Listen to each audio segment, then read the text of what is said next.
Hello, Mimics, and welcome back to the Mimic Commentary. I believe this is episode 9. I started a new character, not part of the commentary series, but just so I could play ahead and kind of guide where our profit will go. And I noticed something very interesting that I missed in the last episode. I don't think I was doing very good exploration before. But I wanted to show you what it was, and kind of like a new thing that we're going to be doing with the series moving forward. I just have to make sure I can find it, so let me find it, and then we'll chat about it.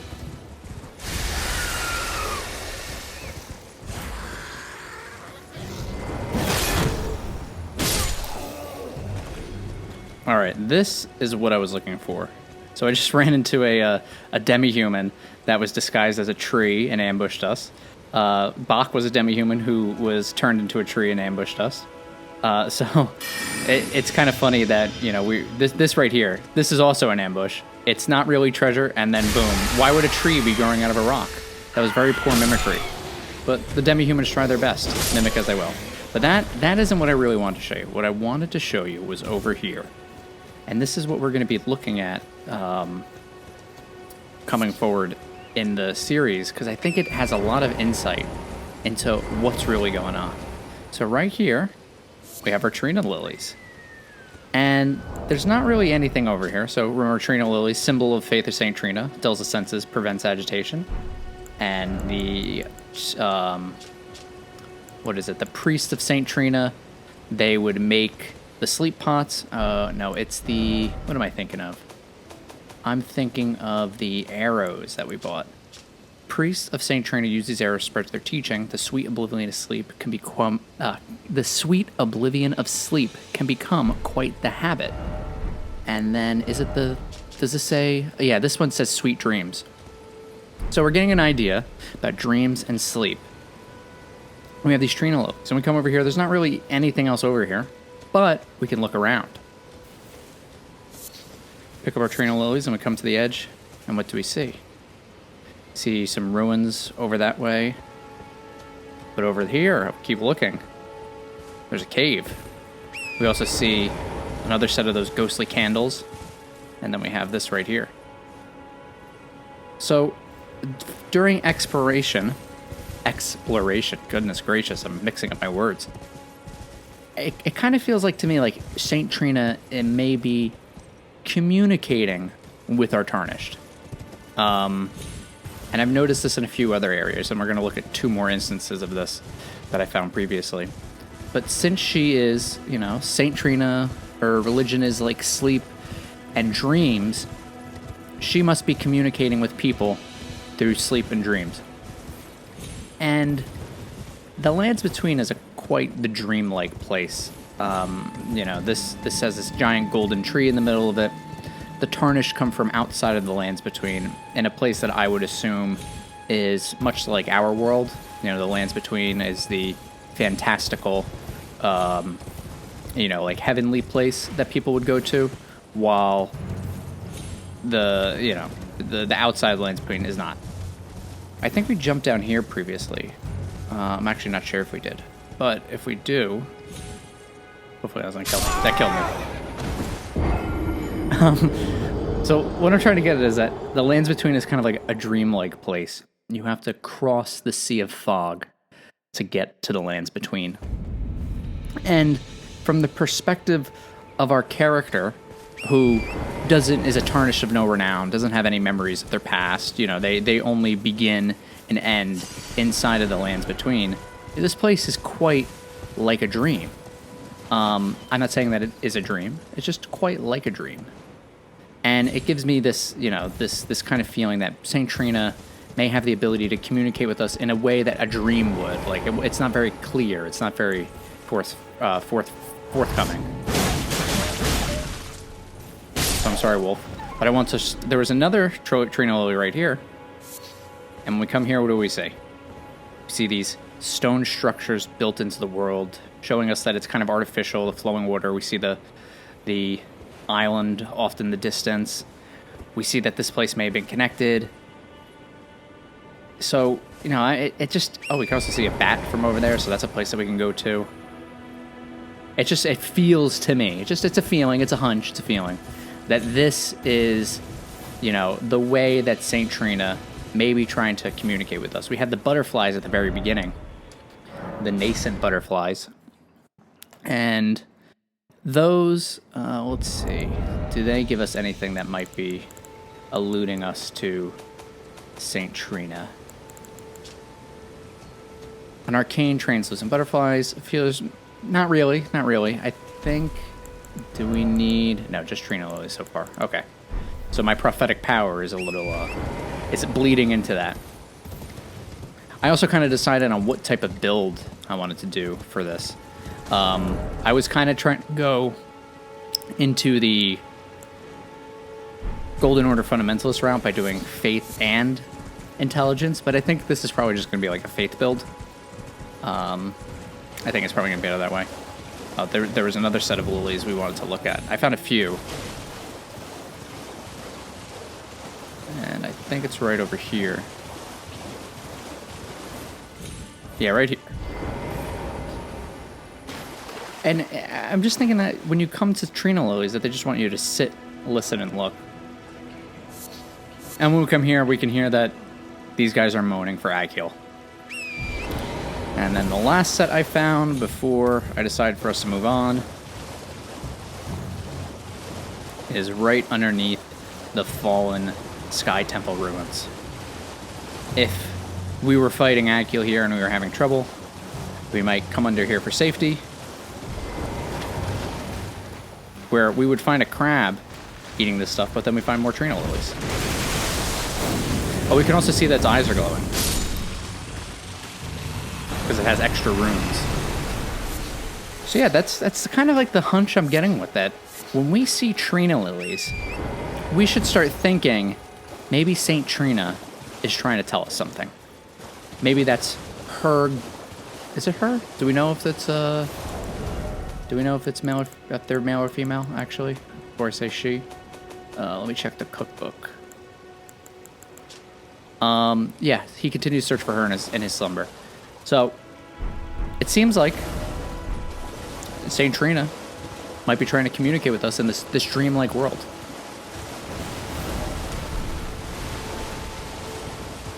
So yeah, I think I messed up a few of my stats earlier. I was trying to get some intelligence so we can cast Scholar's Armament and buff this weapon, but I think we're just going to stick with doing a faith build.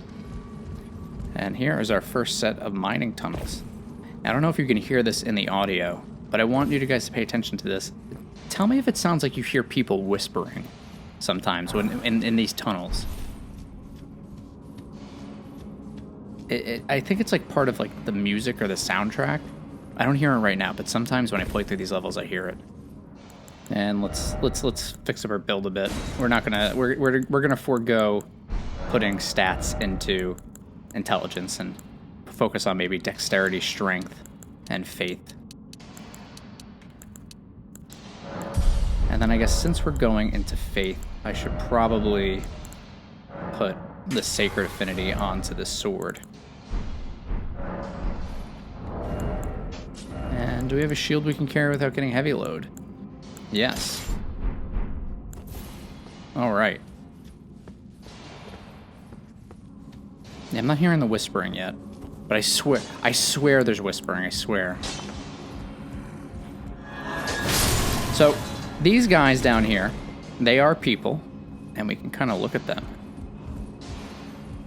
Their bodies are nearly completely stone. And we can see the smithing stones coming out of the ground. It's really like a goopy, like it looks like I don't know if it's like residue or if it's glowing. It must be glowing. What happens if you go? Yeah, so I wonder if that's like a glow or if it's kind of like got this residual secreting from it. But yeah, we can see that these guys, they are kind of like, you know, made of stone. Most likely weren't always made of stone. I think later we'll find out that these people are turning into stone. And just a reminder on smithing stones, they are found throughout the lands between in mining areas built to excavate it wherever it can be found. And you can see that has a little bit of gold in it.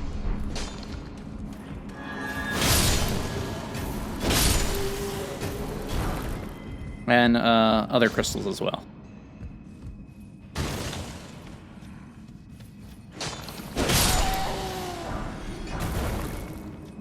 Alright, so I'm going to clear out this cave, and if we find anything interesting, I'll be sure to let you know about it.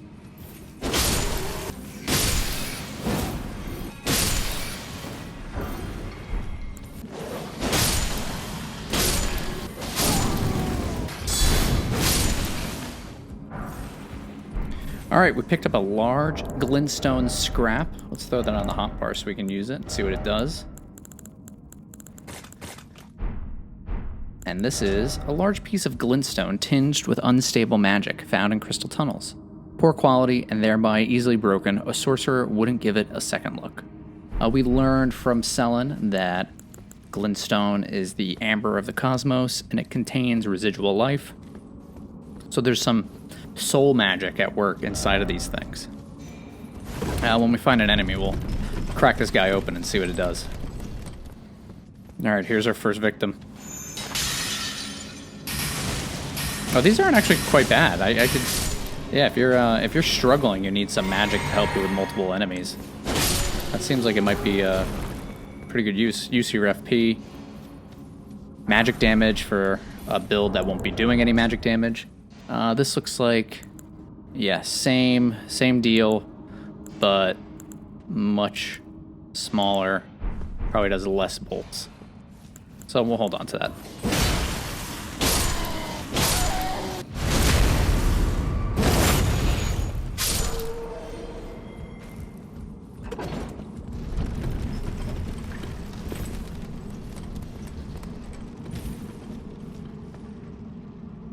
Oh no. Oopsie. I slipped. Alright, let's try that again. What do you got here? Poor guy fell. Golden rune. Now here. Now this is a somber smithing stone, obviously. But it looks like where the other one had that, like, the golden glow, completely white and colorless. It's very, very alien to me. It's kind of... Why is it colorless? The other ones are gold. We'll think of why is one gold and why is this colorless? They also look exactly the same. You can kind of even see on this one that the markings are nearly exactly the same. This one has like the gold on that, but this is all white. Shard of smithing stone, drain of color. Stone used variety armament. This one also says where it's from. It says it's found throughout the lines between. This one just says special armaments with unique characteristics cannot be strengthened with colored smithing stones. So we're just getting, yeah, this one's nearly identical. I mean, it's the only thing that's different is the color. Even the scratches on them are the same. So what's going on there? How could they be the same? Well, we'll just have to figure that out later.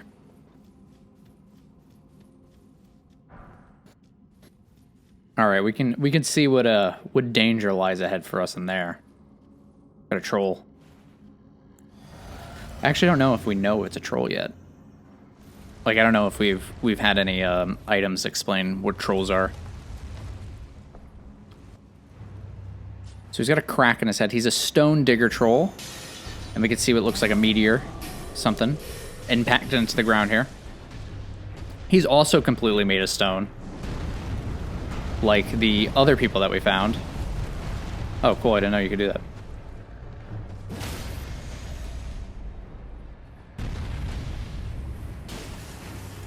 Oh, I can't hit his head.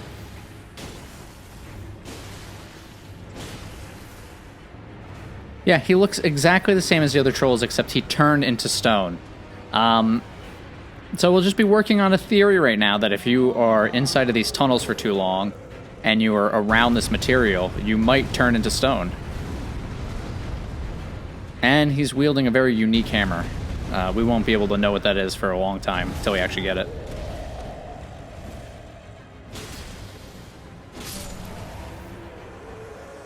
Alright. What's our award? The Roar Medallion. A bronze medallion depicting a roaring giant. So that was a troll, but he has a medallion of a giant. In ancient times, the giants were mortal enemies of the Erd Tree. Their bellowing roars desolated natures, triggered avalanches, and whipped up storms of flame. So, as a prophet, we have our catch flame. The flame of ruin is the anathema to the Erd tree. Prophets glimpse it in their within the faith all the same. So there is a flame of ruin that is the anathema to the Erd tree, and we have the roar medallion where the mortal enemies of the Erd tree, their bellowing roars desolated nature, triggered avalanches, and whipped up storms of flame. So it seems like the giants and the Erd tree are at odds with each other because of this prophecy of the Erd tree burning. They're mortal enemies because they whip up storms of flame. And there is a prophecy that the Erd tree will burn. So perhaps these the giants, and they trigger avalanches, they cause issues. So maybe just as being a rambunctious type of people, it caused them to be to be at odds with the Erd tree. We don't know what giants are yet. I mean, they're probably bigger than trolls, I can imagine. And the trolls are related to them in some way. We see the trolls they have things stabbed into their chests to bring apart carts. So, and that guy was in a mine, kind of like doing slave labor. So it seems being related to giants is no bueno, especially for the Erd tree. Oh, we got some more of our skeleton friends, those who live in death. Oh gosh, please, give me your shield. Did that kill him instantly? Oh, it does. You don't have to knock him bound again if you got Sacred Weapon. Yeah, no item there. What does this guy have? Fire grease. I think we have the crafting for this. You take some root resin, you take some kindling. It shows that the roots and all that they're very malleable. But yeah, it's kind of interesting that we this early on we can see that the giants are mortal enemies because they could whip up firestorms, and there's this prophecy for burning down the Erd tree. So we could see most likely they're enemies because of the prophecy. If it wasn't for the prophecy, would they be enemies? I don't think so. Prophecy and fiction can have a lot of consequences. I can't summon Torrent. What could that mean? Nerijus. Now we know who this is. Alright. Can we see what he looks like? He's in robes. He's got 2 daggers. He's getting his ass beat.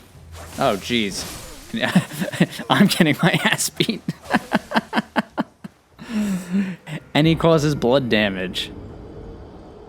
Nice for you to join us, Yura. Took your time. All right, we're gonna try this again. We're not gonna lose. I wanted Yura's dialogue, but we're coming back again, and we're gonna use our large glintstone shards and some fetid pots. I stuffed these with excrement, and I'm gonna push him in the privy.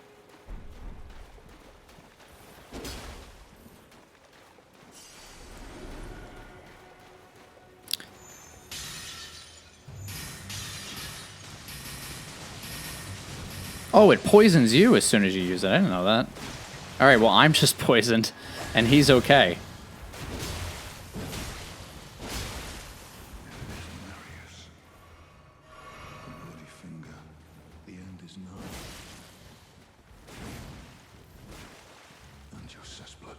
All right. Cessblood, isn't it you, Nerijus, Bloody Finger? All right. So Yura knows who this guy is. Oh, my goodness. All right, we're no fetid pots. And I gotta be really aggressive on him. We'll be back after he's dead. Serious gamer moment, no talking. I'm gonna kill him. Got him.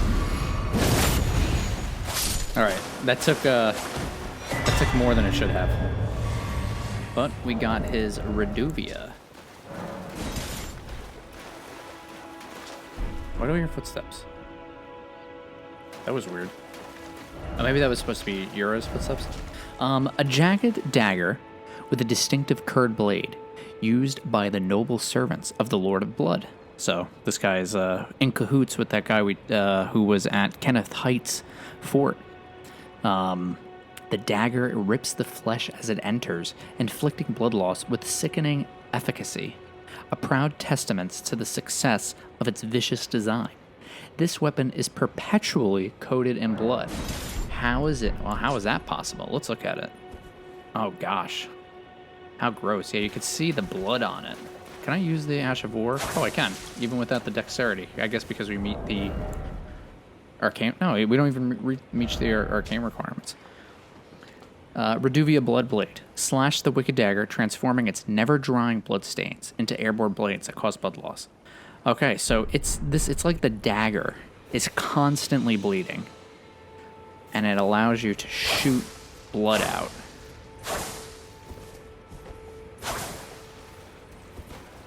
And this guy is from the Lord of Blood.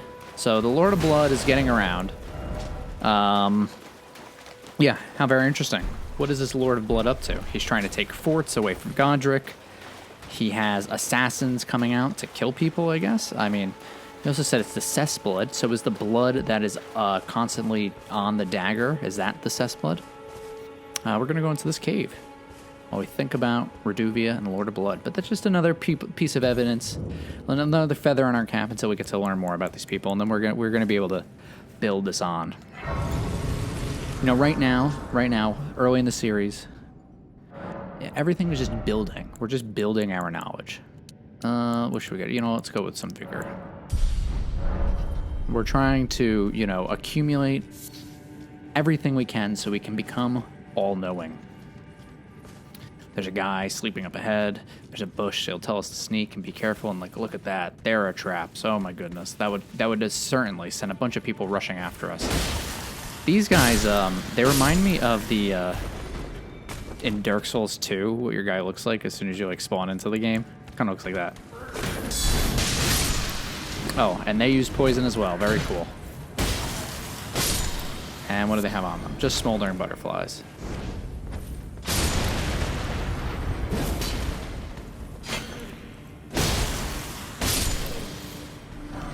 Oh, I didn't know you could get this. All right, well, let's look. I didn't know this dropped. Hideously stained and ragged hood, worn by former foot soldiers who have turned to banditry. Huh. I didn't know we could wear a hood like this. Okay, well, oh, it's heavy. What can I change? I don't want to lose my... I like the gear we're rocking. I guess we'll go with that, and then can we use heavier gauntlets? Okay. Yeah, there we go. That looks kind of cool. And they had stashed mushrooms. All right. So these bandits, they're not really doing that too good of a job.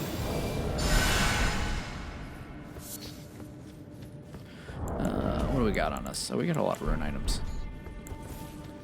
All right. Well, if there's a bunch of bandits in here, who could the bandit leader be?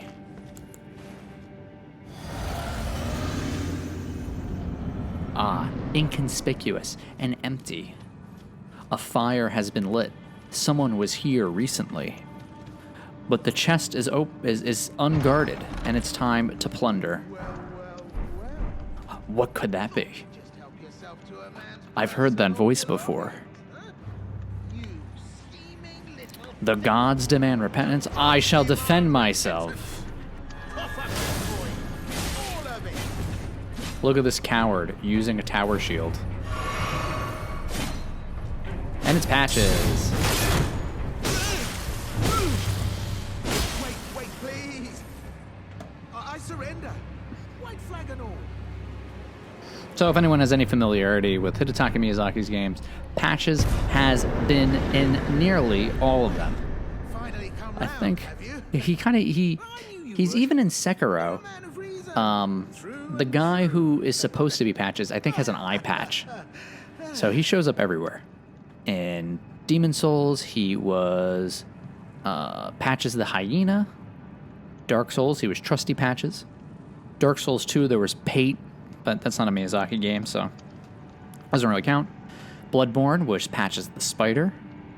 And Dark Souls 3 was Patches the Untethered. No, Patches the Unbreakable. This is Patches the Untethered. Ah. Well, what do you know? You're tarnished, like me. Now how did I get that wrong? So Patches is someone Why do who you I think think is supposed to be Miyazaki's standing character. Well, water under the bridge. He Now we're constantly squared up. How about punishes the we player rest for being now? greedy. He doesn't like clerics or priests.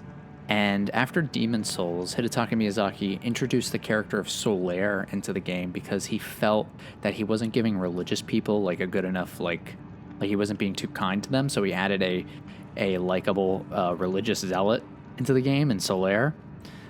So Patches doesn't like clerics. He hasn't liked them since Demon Souls. He doesn't like greed or avarice, and he punishes players. But in this game in particular, I think he is the most meta. So when we listen to his conversations, I want you to consider that he is not talking to the tarnished character, the person standing in front of him, but he's really talking to us directly. A true man of reason. Just what I like about you. I'm Patches. Patches the Untethered. Tarnished like you, only free-spirited. Nomadic, you might say. Only for now, those retired soldiers turned bandits. They're paying for my gruel. In exchange for my, well, showing them the ropes. But honestly, this looting racket is bloody terrifying. Frankly, I'm ready to wash my hands clean. Maybe set up a legitimate shop. So don't be a stranger. I'll be ready to wheel and deal come next time. Don't forget to pop back for another visit, friend. I'll be ready to wheel and deal come next time. All right. Next time we get some more runes, maybe when we get like 5,000, we'll come back if it's here. Oh, this is something I forgot to mention before. So we have these wispy tendrils. Maybe they're kind of like a spiral, maybe not. There's kind of 3 of them. But something that's interesting about them is it's blue, kind of like how the spirits are when we see them, but it also has the same kind of root growth that Grace has. So in some way, these things are related to Grace, except it's blue, so it gives the color of spirits instead of it being like the gold that we see at a Sites of Grace.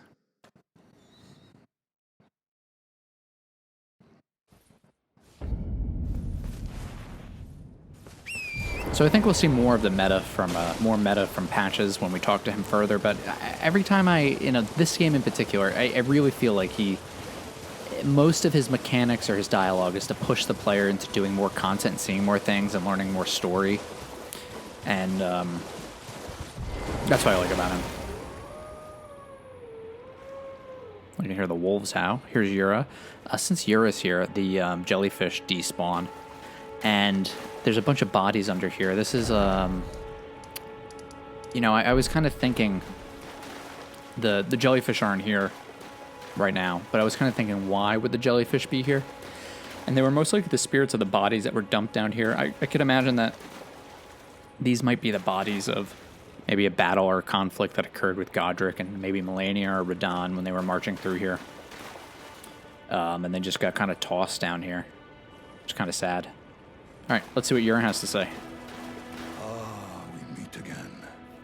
To have fought Nerijus and lived. You must have seen your share of battle. I am Yura, as you might recall. Hunter of bloody fingers, tarnished, held in thrall by cessblood.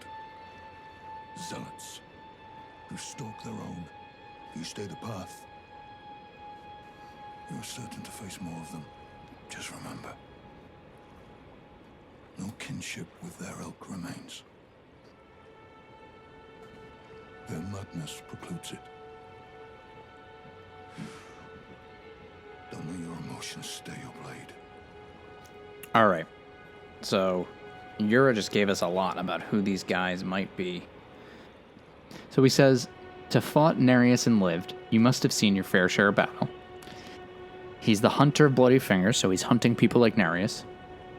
He says that they're tarnished, held in thrall by cessblood, zealots who stalk their own. So they have religious fervor because of the cessblood, because of the Lord of Blood, and they hunt other tarnished. If you stay the path, you're certain to face more of them.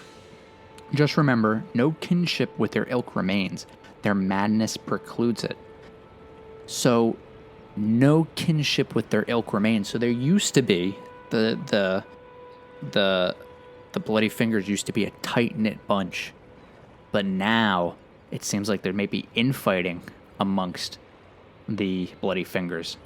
So they're religious zealots enthralled with the Cessblood. They are under the control of Cessblood, but they are so mad that there's no kinship amongst them. So that's interesting. So it looks like the Lord of Blood and those who follow him, he doesn't have quite a hold on them anymore. So maybe something happened to the Lord of Blood. Maybe he doesn't exist anymore. Maybe he's dead. Maybe he lost a battle or something, and it caused fallout within his ranks. Or maybe it's just the Cessblood itself causes people to go mad, and there's nothing they can do about it anymore. Amongst these dead bodies, we have more Skeletors. But we have a holy weapon, and they can't handle it. And we got a human bone shard. Fragment of bone with dun mottling. Wait, what does that mean? All right. Sorry, I went. I don't know how to read too good, so I have to look up what that word means, and then I start getting attacked. Also, those little these blobs got beast bones in them, which I guess makes sense. You can see bird feathers. So are these living? Are these, I guess, undying animals? There looks like a ribcage in there too. Maybe undying animals. Okay, wait. Let's get somewhere safe, and then we'll read the human bone shard. And nowhere is safe like a catacomb. Fragment of bone, human bone shard. Fragment of bone with dun mottling. Mottling? I looked it up. Says is caused by the heart no longer being able to pump blood. So there's no blood pumping through those who live in death. Lamentably brittle, it crumbles at the lightest caress. So I think we were already aware that those skeletons are called those who live in death. They are, I mean, just for those who live in death. The bodies are dead, yet they're still alive. So they're living in death. They're spirits. We know spirits exist in this world. We can talk to a few of them. So they're spirits, I guess, living in dead bodies. Oh, hey, there's a guy up there.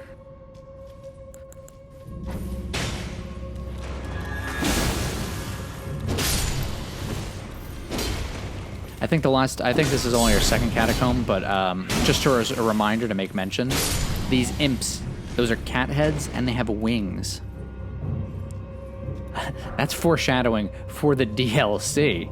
So, just you wait. It's going to be a long time coming before we get to talk about that.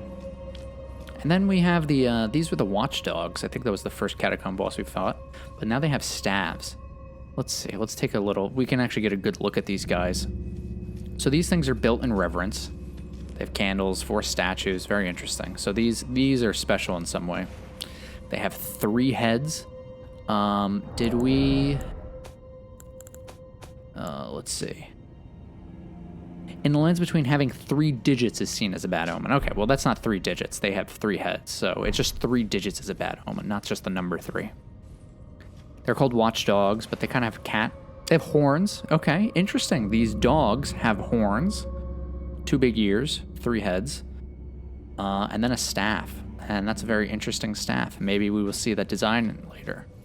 So a cape. So these catacombs were built with some reverence. Maybe to these watchdogs, but they have horns. So we'll have to look. Dogs with horns, and then this staff symbol. So whoever built this place, they're interested in horned dogs and that symbol. Wow. It's going to be crazy when we get to the DLC, I tell you that much. And then what about this? Okay. Now these guys... Oh, we're getting attacked. Can we set a trap on them? Try again. Maybe a little bit closer.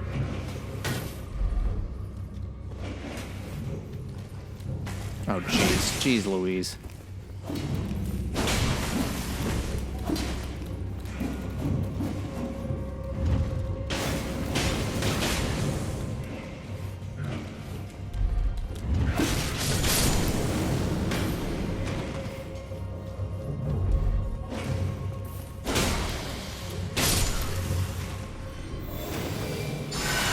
What is, okay, this is Murkwater Catacombs. All right, root resin, but let's look at these statues. So we're mostly fighting imps with cat heads.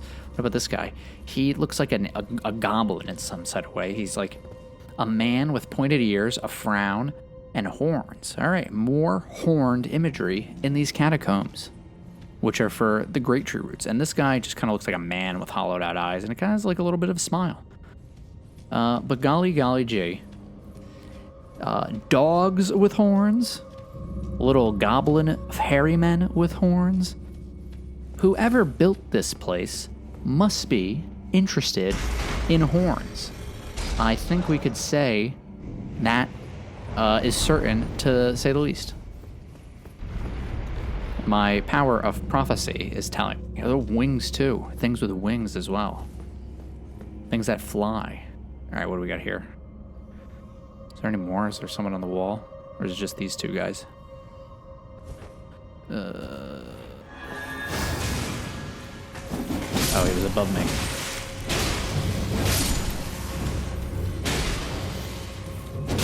All right. We have a shallow grave, shallow graves.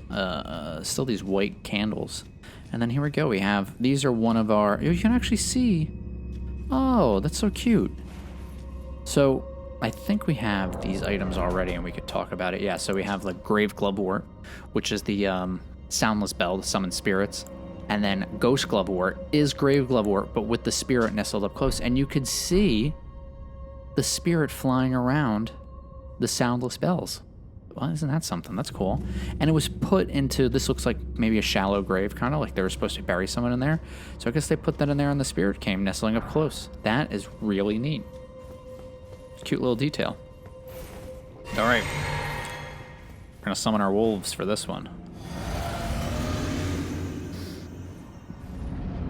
Oh, that guy's cool as hell.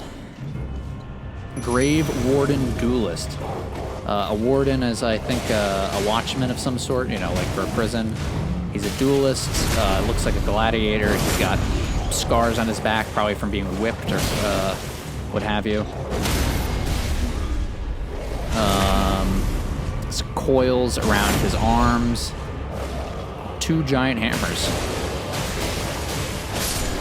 And he didn't stand a chance. Oh, and it looks like a snake on his helmet. All right. And this is much different than the last catacomb. This place is huge, absolutely massive. Must have taken a lot of people to build this place and a lot of craftsmanship to be able to build this out.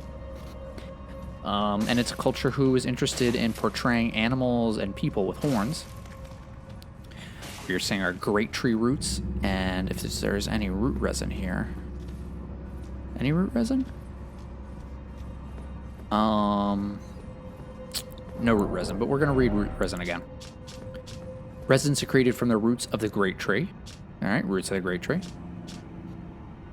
The roots of the great tree were once linked to those of the Erd tree, or so they say. And it is for this reason they are built around catacombs are built around great tree roots. So they built these catacombs, these giant, massive catacombs, around these great tree roots because the great tree used to be connected to the Erd tree's roots. And they put, the bodies are just getting totally absorbed into there. And our reward was a Spirit Ash, the Banished Knight Engval. If we kind of look closely to him, we'll summon him and we'll look at him. Actually, do I have enough, I don't have enough FP to summon him. We'll upgrade our mines so I can summon him later. But let's throw him on our hotbar, so we don't forget. Oh, let me, grab some bombs too. Okay. So we can kind of see he's got a horn on his shoulder. So he's interested in horns. Maybe his culture built these catacombs. And he has looks like a dragon or something on his head. I know it's a dragon, but, you know, just kidding. One of the 2 knights dubbed the Wings of the Storm. Despite his banishment, so he's a banished knight, so he was banished. He rejected the invitation of the Grace-Given Lord. That's their first mention of the Grace-Given Lord. Instead, keeping watch over a masterless castle for many years, gaining renown as a hero of the Fringes. So this area that we're in, this is the Fringes. I think we know that this is the... do we have actually the information that this is the Fringe Folk's hero's grave? Well, I know for a fact that's the Fringe Trollkeeper's grave. We're gonna get that. So this is the Fringes, most likely because it's far away from the Erd Tree. So he was banished, and he became He is keeping watch over a masterless castle for many years. So which castle could have been masterless? So far, the only castle that, at least in the Fringes, the only castle that we've seen is Fort Hype, and then we know that there's Stormvale Castle. So either he was the master of Stormvale Castle or Fort Height. But that's a fort. That's not a castle. So far, our only thing that we can work on is he might have been the master of that castle. All right. And I think that is going to conclude today's episode. Next time... Actually, what do we have? 3,000. You know what? That's not going to include this episode. All right. So since we have a few runes to spare, let's go check in on Patches and see what he sells. Oh, and here we go. Here's the spirit jellyfish we were talking about earlier. I absolutely love the spirit jellyfish. I love when we find them. I love what they represent and what we could think about, like who died here, and just remembering, just kind of thinking, kind of mourning the loss of the life that is supposed to be represented here. And we have these bodies kind of like unceremoniously thrown into this river. And their spirits are just lingering around underneath here. And, whoever they may be, let's just mourn the loss of life that was. My assumption is that they were probably soldiers from a battle who were just dumped down here. And, whatever side they fought on, remember, soldiers in war, they have mothers, they have wives, they have sisters, they have daughters, they have brothers, they have fathers, they have friends, yada yada. So, the loss of life is tragic regardless of what side it's on, no matter what ideals they're fighting for. Because you only have one life. These guys will still attack us. So let's mourn those jellyfish. Luckily, in the lands between, it seems like a lot of people can't die. So it's actually interesting. Did those people die? And that's why the spirits are hanging around. Anyway, here's Patches.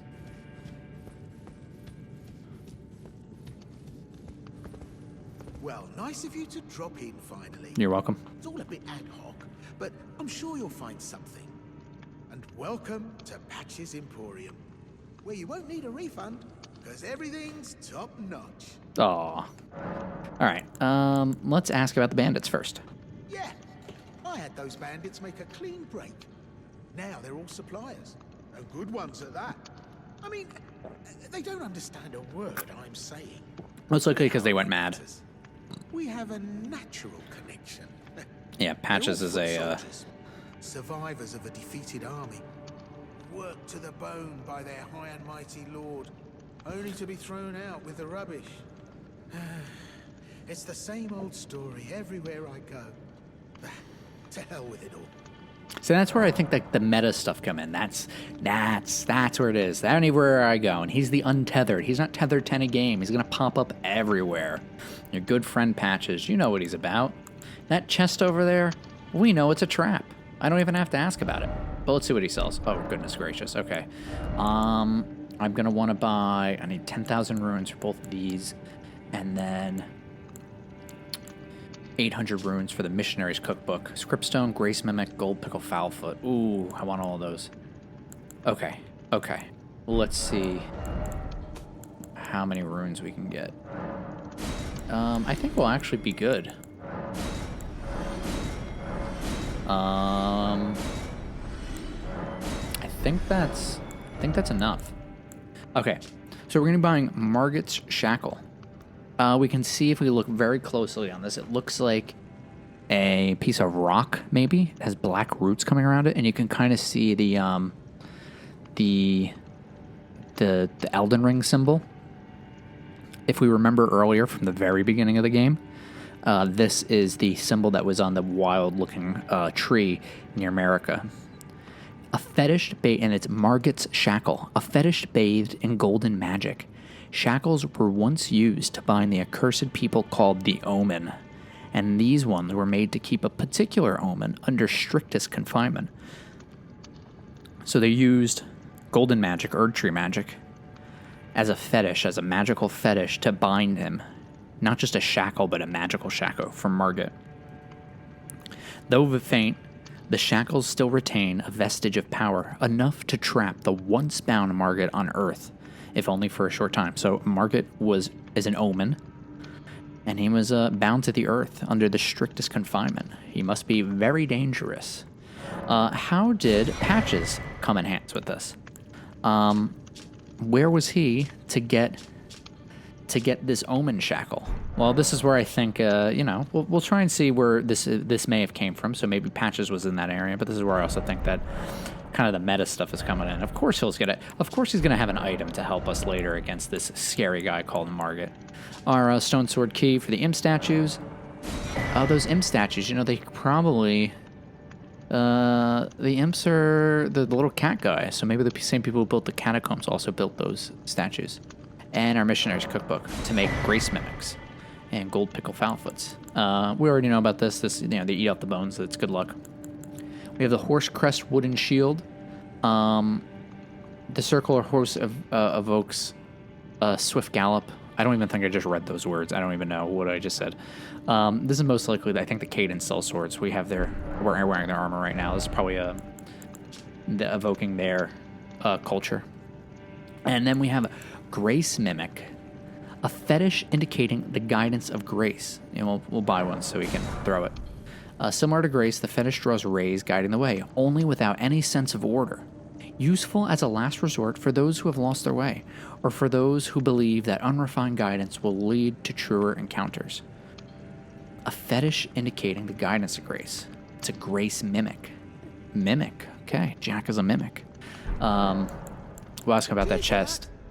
We'll ask him about the chest in the next video. But before we go, let's equip the grace mimic. And let us look at our new crafting.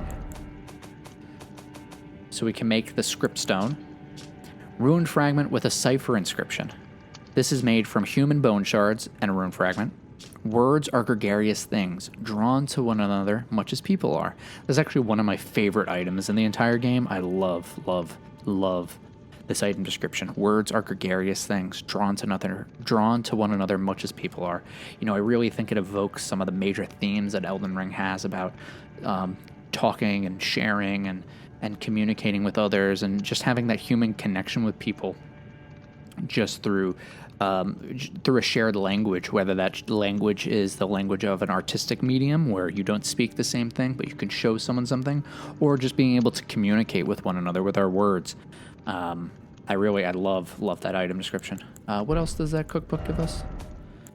Grace Mickett Go Pickle Foulfoot. Okay, yeah. This is actually, we should probably, how many can I make? I should probably have a few of those so we can get more runes. Every time we beat a big boss, not like a little and a dungeon boss, pop this puppy to get that rune acquisition. And then the Grace Mimic. How do we make Grace Mimics? Human bone shards and Erdly flower. So the power of the Erd tree. I think we knew Grace comes from the Erd tree. So we need a little bit of the power of the Erd tree and a little bit of human bones. Light shows the path, but without order. Useful as a last resort for those who have lost their way, or for use by those who believe that unrefined guidance would lead to truer encounters. And this is a Grace Mimic. All right, let's see what it looks like. So it looks like Grace, and it just points guidance, but it's without order, so it's just not going to go anywhere. And the most interesting thing is that it irradiates the same thing. It looks like Grace, but doesn't have the roots coming from it. It most likely doesn't have the roots because its power is drawn from the Erdly flower. But, gosh, isn't that interesting? I wonder what that could mean. I wonder if we'll find Grace that doesn't have that as well. It's also interesting, I think we've talked about this previously, but Grace kind of looks like... Oh, it's gone. We'll talk about it in another episode. It was a theory I've been thinking on. We'll talk about that later. All right. I hope you enjoyed this episode. I think we did quite a bit. We looked about St. Trina's lilies. We went through the Limgrave tunnels, Murkwater, Catacombs, and Cave. And we got to meet Patches. And we did a lot of foreshadowing for, gosh, what will probably be episode 200 by the time we get to the DLC. In the next episode, I'm thinking we're going to open that chest and see where it takes us. All right. You know what to do.